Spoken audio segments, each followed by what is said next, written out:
What makes Hiroshi a hero is that at a very young age, he made a conscious decision to resist oppression during the World War II with the weight of everything against him. And it was an easy decision for sure. And at the time, it was a very unpopular decision. But in the light of history, you'll see that those who resisted had a strong right to do what they did, and they were heralded today as civil rights heroes.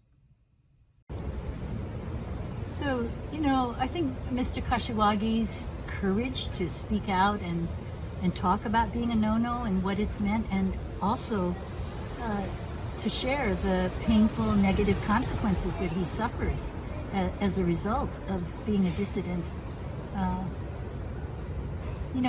It's made it possible for us to recognize that being a dissident, of resistors, speaking out against injustice, particularly injustice perpetrated by our own government, is something that takes courage. And it has inspired many of us, young people as well as people who were also in the camps, to stand together and oppose things like the Muslim ban, to speak out when there's anti-Asian hate increasing in this country, and people who are suffering as family and child prisoners in border towns and in detention facilities.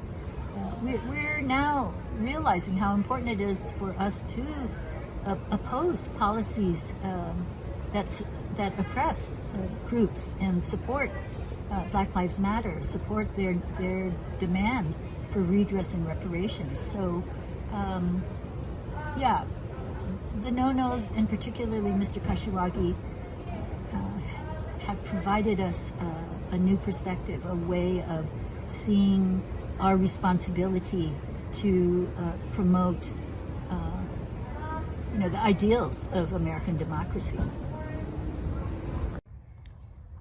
Today, we honor and remember my father, Nisei poet, writer, and activist Hiroshi Kashiwagi, who passed away in October 2019 at the age of 96. Many of you know him as the Tule Lake Nono Boy and the poet laureate of Tule Lake. But throughout his life, he played many other roles as well.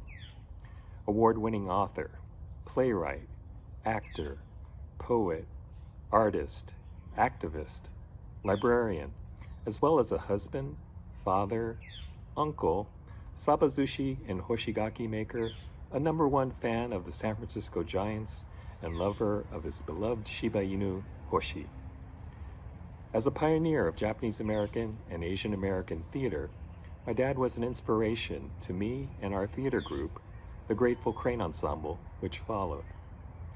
We believe his words, legacy, and spirit will live on through all of you who believe in standing up and fighting for what's right and never giving up, no matter what.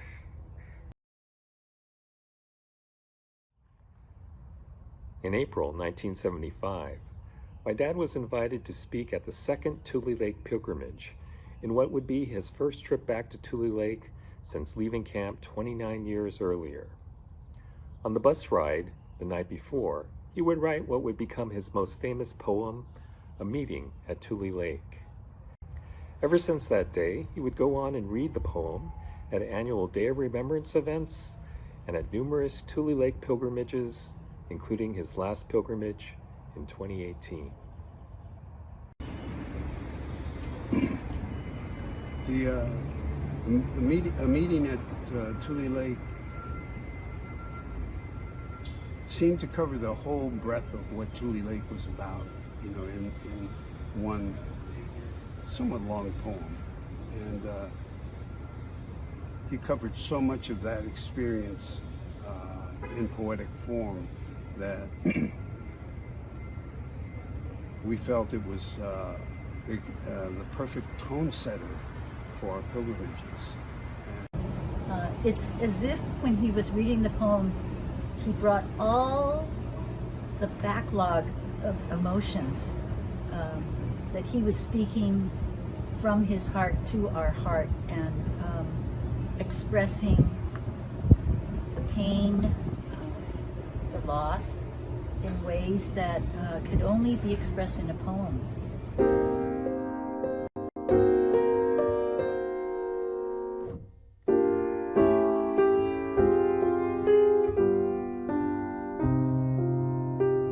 The bus ride to Tule Lake in the night over dark highways, rain through the flatlands, and snow beyond weed, up to the roof of California, was a movement back in time, back to the years 1943, 44, and 45, when I was 19, 20, and 21. Being among you, sensing your youthfulness, hearing your strong voices, I search for reasons why I came after 30-some years.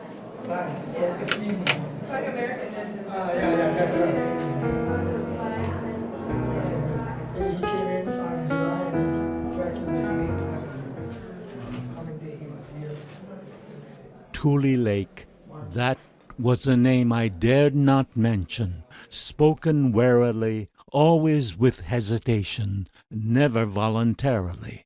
But you have made it a common name again of a small, sleepy town that it was before we came here, before we were confined here, before it became Tule Lake Relocation Center, before it became Tule Lake Segregation Center for disloyal Japanese Americans.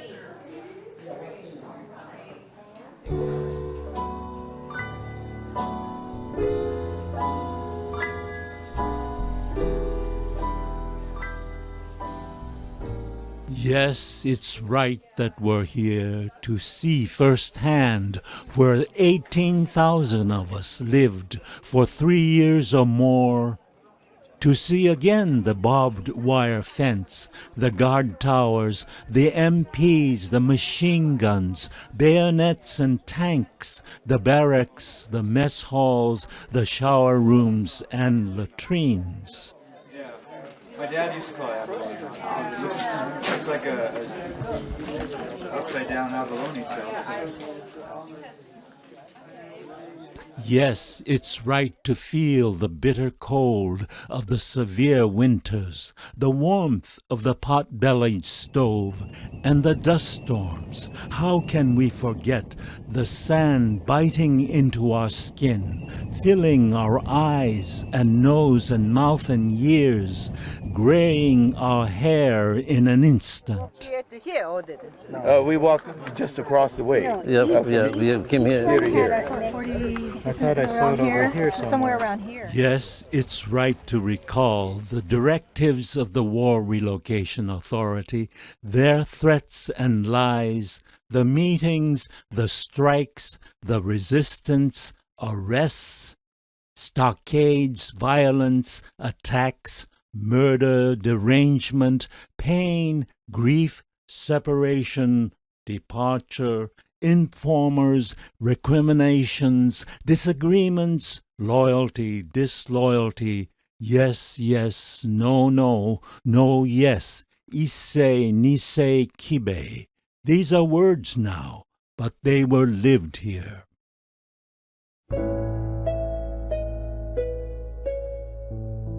There were deaths and births and lovemaking in the firebreak with the warden's flashlight shining on you. Yes, and movies, socials, dances, sports, card games and religion, sewing classes, flower arrangement, doll making, wood carving, beauty behind barbed wires. Recreation was big, it was encouraged.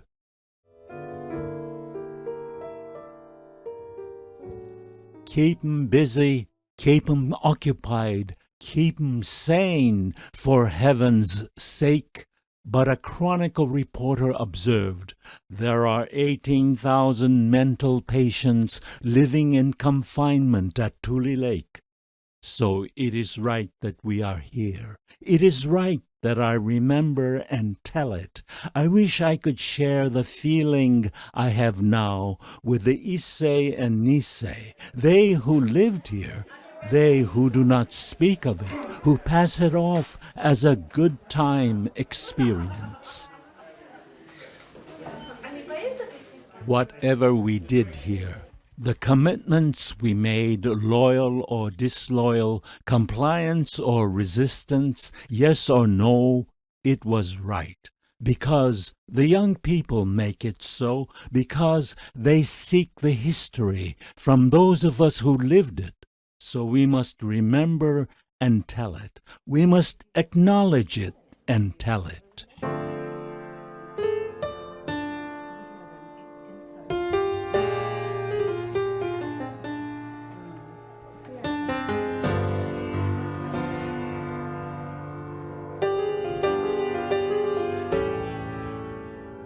So we are here, the Abalone Mountain, the Castle Rock, the dry lake bed where tules still grow.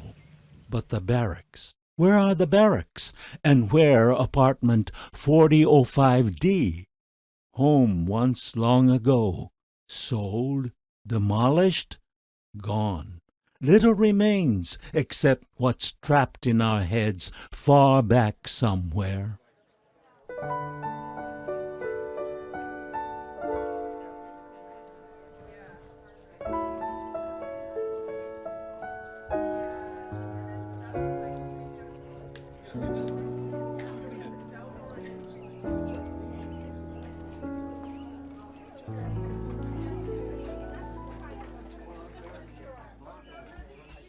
I'm glad I made this trip. Somehow I feel a meeting of youths. Your youth, your energy, your enthusiasm, your sense of justice, with the youth that I was, idealistic, intense, angry. It's a happy meeting. It is even better that I can stand aside after 30-odd years and see it. This meeting, to meet, to share, to learn, to struggle, to continue.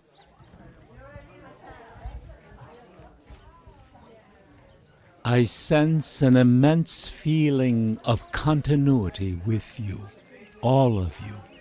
Yes, it's right, and I'm glad I came back to Tule Lake with you.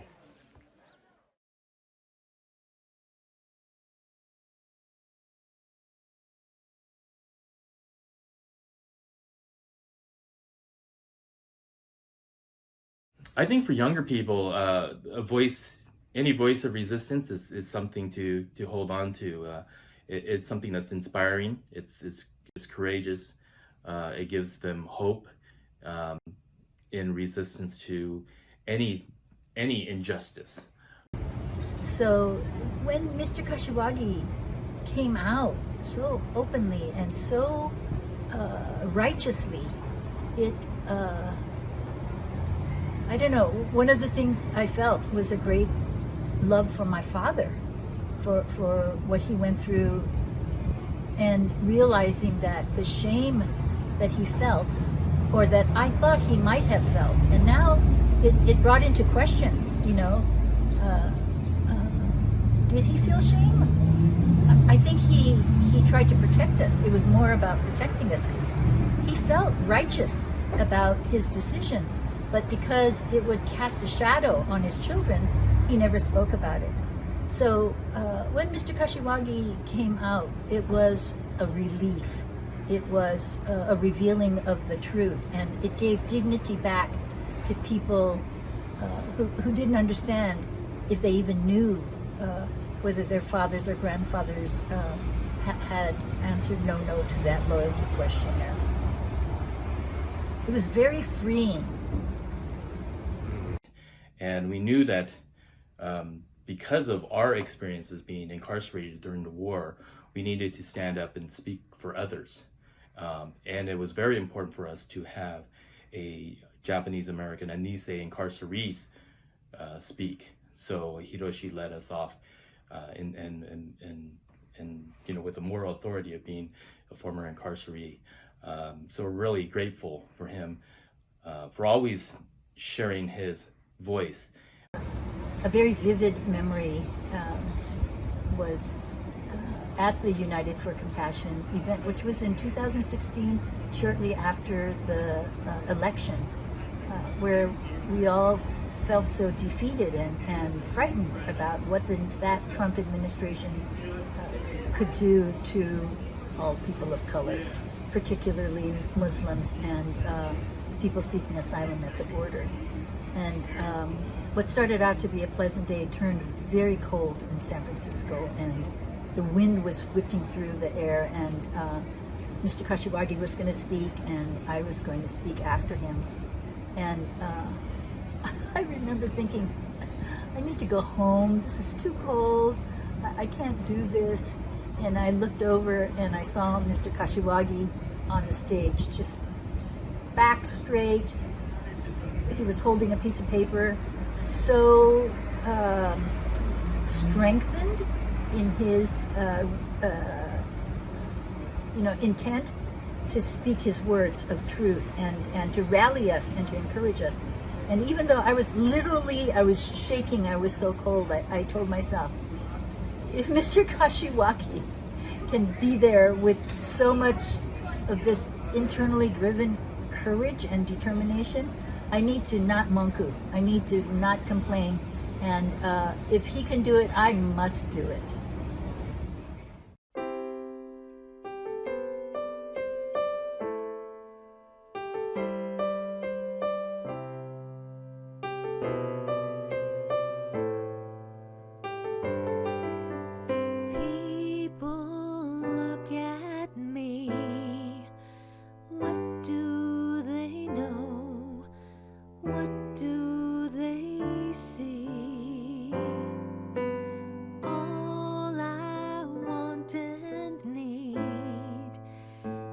To belong, but they won't believe that I'm American made.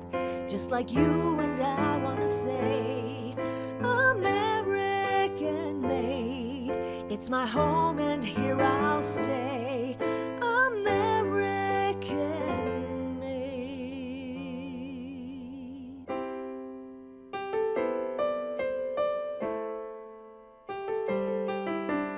What's behind this face? I want to share, but I wouldn't trade. No, I wouldn't trade. Tell me, what's my choice?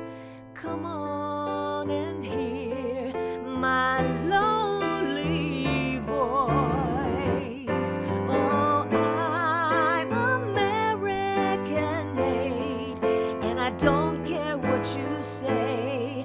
American made. Believe me when I say American made.